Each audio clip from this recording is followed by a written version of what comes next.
Muy bien. Y vamos a buscar en nuestras Biblias el Evangelio de Lucas, capítulo 10, y vamos a leer del verso 17 al 20.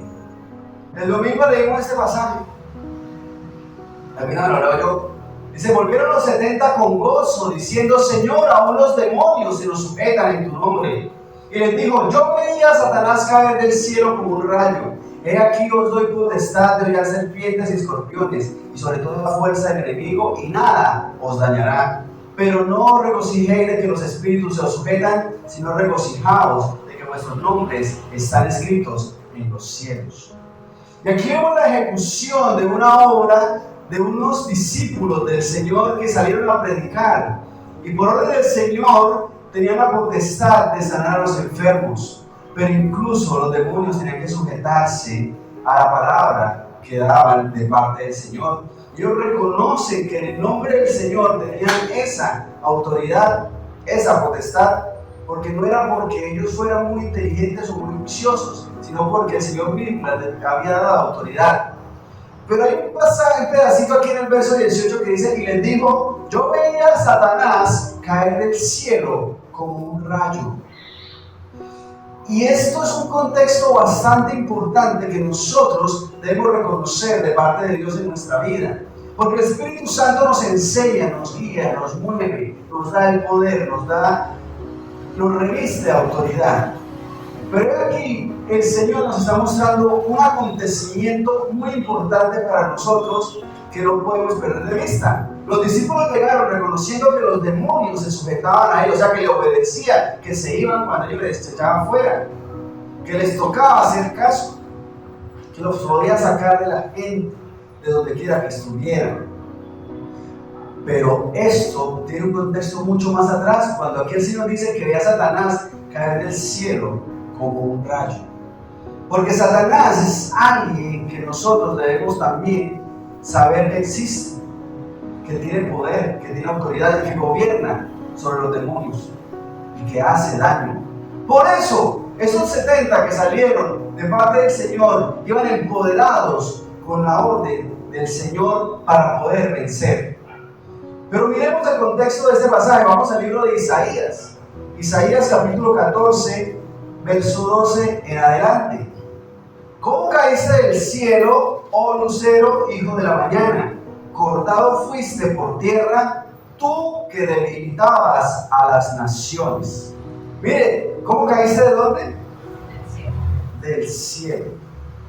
Porque Satanás, antes de convertirse en el enemigo, era un ángel creado por Dios, lleno de hermosura y de autoridad y de poder de parte de Dios, pero se corrompió. Se corrompió delante del Señor. Y aquí cuando dice, ¿cómo caíste del cielo?, coincide con el versículo de Lucas donde dice que Jesús veía a Satanás caer del cielo como un rayo. Pero esa caída no es que se enredó y se cayó, es que fue expulsado del cielo por Dios. ¿Por qué? Porque había maldad en él, se corrompió. Y al corromperse, al caer su condición como tal, es expulsado del cielo. ¿Pero a dónde va a dar? Cortado fuiste por tierra, tú que debilitabas a las naciones. Y aquí en este pasaje podemos ver varios tiempos de la situación del enemigo. Sigamos leyendo, verso 13. Tú que decías en tu corazón: subiré al cielo, en lo alto junto a las estrellas de Dios, levantaré mi trono, y en el monte del testimonio me sentaré a los lados del norte. Sobre las alturas de las nubes subiré y seré semejante ¿a quién? Al Altísimo. ¿Qué tal la ambición de este personaje? Pensaba poner su trono en lo más alto y ser semejante al Altísimo. Buscaba tener la honra y la gloria y el honor que solamente le corresponde ¿a quién? A Dios. Inclusive, y seré semejante al Altísimo es algo que le dice a Adán y Eva: seréis como Dios, conocedores del bien y el mal. Y el enemigo, en su ceguera, en su ambición, en su codicia, decide emprender esta empresa de llegar a ser como Dios e incluso poder destronarlo. Porque dice que en el monte del testimonio me sentaré. Tremendo. Pero eso sucede antes de que nosotros existamos. Eso sucede tiempo antes de que el hombre esté en la tierra. ¿Cuánto tiempo? No sabría decir. Pero eso sucede antes. Entonces, Dios Todopoderoso ve que uno de sus ángeles se corrompe bastante, que decide usurparlo. Y mire qué es lo que pasa, verso 15. Mas tú derribado eres hasta el Seol, a los lados del abismo. Se inclinarán hacia ti los que te vean, te contemplarán diciendo: este es aquel varón que hacía temblar la tierra, que trastornaba los reinos, que puso el mundo como un desierto, que asoló sus ciudades, que a sus presos nunca habrá cárcel. Todos los reyes de las naciones, todos ellos yacen con honra, cada uno de su morada. Pero tú echado eres de tu sepulcro como vástago abominable, como vestido de muertos pasados a espada, que descendieron al fondo de la sepultura, como cuerpo muerto, hollado. Tremendo, tremendo. Pero aquí en este pasaje podemos ver tres tiempos bastante largos. El primero es Satanás como ángel de luz, creado por Dios en el cielo, lleno de gloria, pero corrompiendo su corazón, corrompiendo su visión. Pero ¿cómo será el Señor Dios Todopoderoso del justo, que no solamente lo echa del cielo, sino que empieza el proceso de demostrar que el enemigo es malo? Y nosotros podemos decir: sí, el diablo es malo, pues todo el mundo lo sabe, ¿no? Entonces el diablo es bueno y lo dicen por ahí. Pero ¿cómo demostrar que Satanás es malo si el que decide la ley es Dios? Si el que establece el juicio es Dios, si el que juzga es Dios. ¿Por qué podríamos decir, o cómo tenemos la certeza de decir que qué tenía de malo que este ángel tuviera más poder y de pronto reemplazara a Dios al menos un rato? Suena raro, eso no lo pensamos hoy en día, pero podemos ver todo el proceso de lo que Satanás ha hecho desde que está aquí en el mundo, y de esa forma podemos darnos cuenta de su maldad. Lo primero es el verso 13: tú que deseas en tu corazón, subiré al cielo en lo alto junto a las estrellas de Dios, levantaré mi trono. No estaba buscando hacer lo correcto, sino buscaba ¿qué? Gloria. Buscaba honra, que lo adoraran, que lo alabaran. Y con eso ya empezamos mal. ¿Por qué? Porque es un deseo egoísta. Estaba buscando no hacer el bien, ayudar, sino que lo adoraran, que lo honraran, que lo glorificaran. Pero miren lo que dice el verso 16: se inclinarán hacia ti los que vean, te contemplarán diciendo: es este aquel varón que hacía temblar la tierra, que trastornaba los reinos. Y es algo importante que nosotros debemos tener claro: que el enemigo también tiene poder, tiene autoridad, tiene fuerza. Es capaz incluso de hacer temblar la tierra, porque el Señor Dios ya le había dado poder, ya le había dado autoridad. Pero como se corrompió, esa autoridad, ese poder se aleja de los planes de Dios, pero busca hacer maldad y dañar incluso las naciones. ¿Será que eso lo estamos viendo? ¿Será que vemos gente, gobernantes, líderes, que se corrompe su corazón, que quieren es honra, tener más poder, tener más imperio, y sus obras son malas? Lo podemos ver hoy mismo, pero a lo largo de la historia lo hemos visto también. No tenemos que irnos muy lejos. En los imperios que han habido en la tierra, el deseo de sus líderes, sus gobernantes, ha sido tener un reino cada vez más grande, como si no les alcanzara. Podemos hablar de Hitler, podemos hablar del reino romano, podemos hablar de cualquier cantidad de cosas, inclusive la guerra de hoy en día. Pero nosotros podemos ver que esos líderes tenían una codicia sin límite. ¿Será que no le era suficiente convivir en una ciudad que tenía que gobernar un país y exterminar los que están alrededor para hacer crecer más su imperio? Y vemos que eso es obra del enemigo. Eso es obra de Satanás. Entonces aquí ya van dos fases. Una es él en el cielo, todo bien, hasta que se corrompe y es echado del cielo y Satanás cae del cielo como un rayo y ¡pram!, está en la tierra. Y es el tiempo presente, desde hace muchos años, obviamente, desde Adán y Eva. Allá en Edén tuvo el descaro de meterse y prometerles, ofrecerles la misma corrupción a ellos, con el fin de mostrar que su plan perverso podía tener cierta lógica, que alguien podía decir sí, tiene razón, pero vemos que no, que es todo lo contrario. Y con el pasar de los años vemos también que el enemigo sigue haciendo cada vez más cosas, cada vez más terribles, y por eso es que vemos tanta violencia y tanto desorden, y por eso es que las noticias están plagadas de malas noticias. ¿Por qué? Porque personas perversas deciden hacer por su propio egoísmo el mal. Y en nuestras ciudades y en nuestro país vemos que hay temor de salir a las calles, que uno no se arriesga a salir de noche porque es peligroso, que si tiene algún bien no sabe si corre peligro, no sabe qué va a pasar al salir.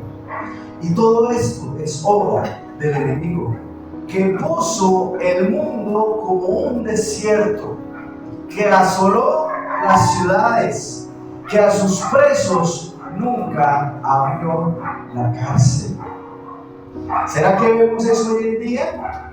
¿Será que hemos visto eso a lo largo de la historia? ¿Será que las guerras que estamos viviendo hoy son nuevas o han venido pasando a lo largo de la historia?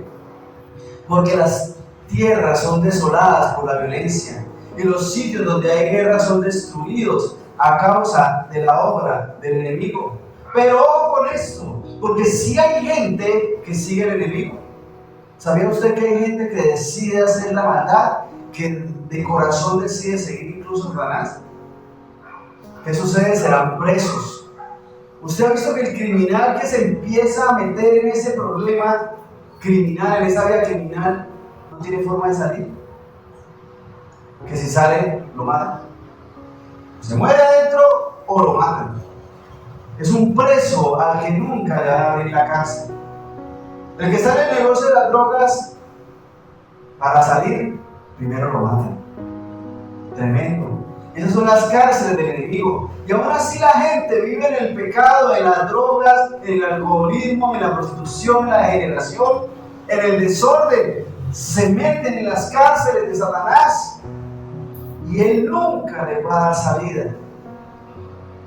Es necesario que podamos ver nosotros entonces que el futuro, que el destino, que la vida de estas personas no es bueno. Y uno creería, pero tienen mucho dinero, tienen muchas riquezas, pueden viajar, pueden ir, pero están presos y no tienen paz y sus familias sufren mucho. Pareciera que no, que compran autos lujosos y tienen joyas y casas, cuántos bienes, eso debería darle mucha felicidad. Uno sí sufriendo porque paga arriendo y porque no sabe cuándo le van a cortar la luz porque no lo ha pagado y vive con ese estrés y quisiera tener una casa como esos millonarios, sin importar inclusive cómo, y no se da cuenta que pensar en eso fue lo que hizo el enemigo, que teniendo lo suficiente, lo necesario inclusive para estar muy bien, decidió corromperse.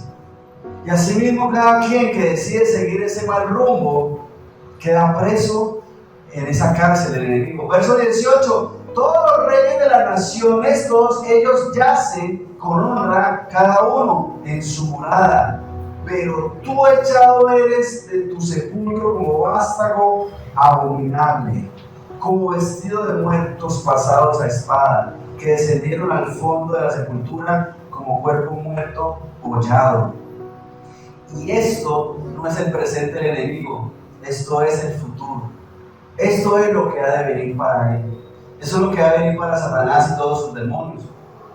Porque por más que sea un rey, está tranquilo en su casa, usted de todas formas duerme bien en su casita. Pero en cambio para Satanás no va a haber futuro. Mientras nosotros, cuando conocemos de Dios en la vida eterna, vamos a tener paz, vamos a tener gozo, no va a haber enfermedad, no va a haber dolor. ¿Se imagina un día sin que uno le duele la cabeza, sin que le duele la cintura, sin que le duele la rodilla? Que no le truenen todas las cosas. Pero para Satanás, y los 3 tiempos del enemigo están ahí. Esos 3 tiempos, su pasado glorioso en el cielo se corrompe.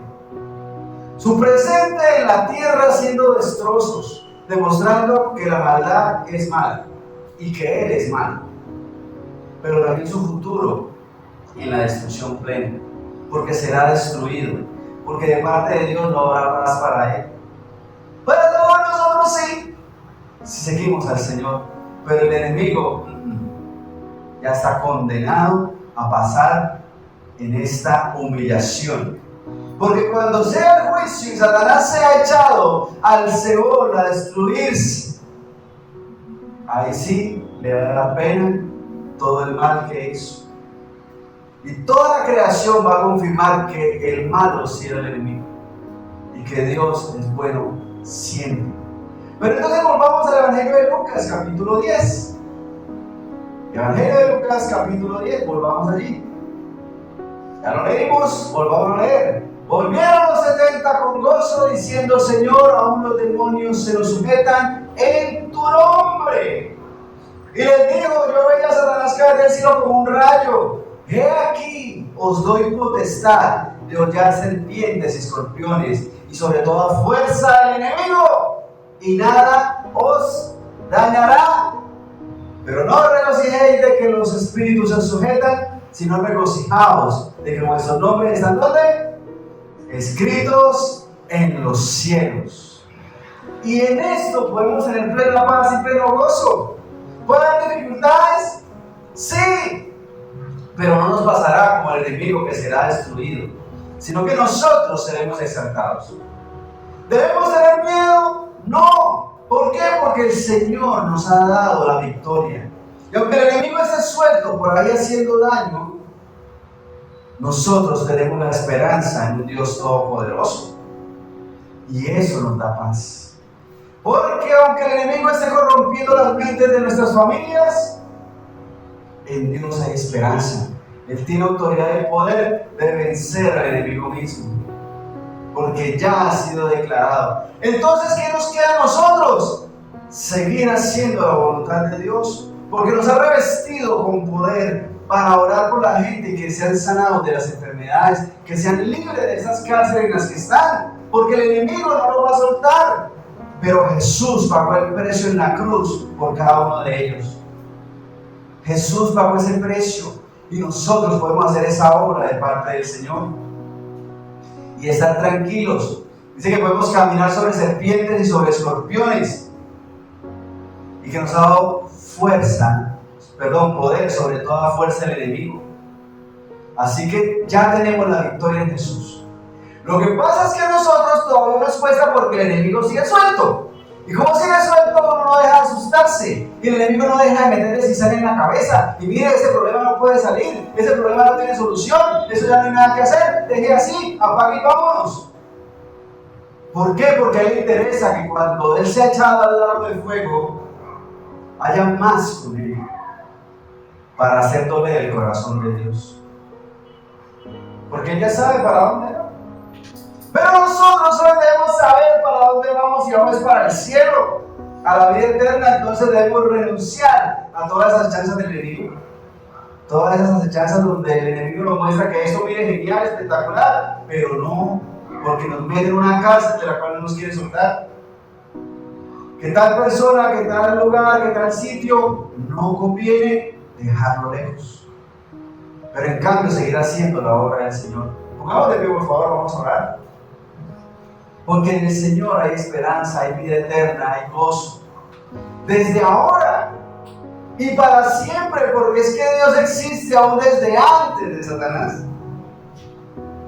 Y su presencia en nosotros ha estado todo el tiempo en la tierra y continuará por la eternidad. El tiempo del Señor es mucho más amplio. Señor Dios Santo, Rey Todopoderoso, ante tu presencia, en esta noche queremos darte la alabanza, Señor, porque un enemigo tenemos, Señor, pero está vencido en tu nombre. Oh Señor Santo, porque tú has mostrado que tu bondad y tu justicia sobrepasa el límite del entendimiento de la creación, Señor.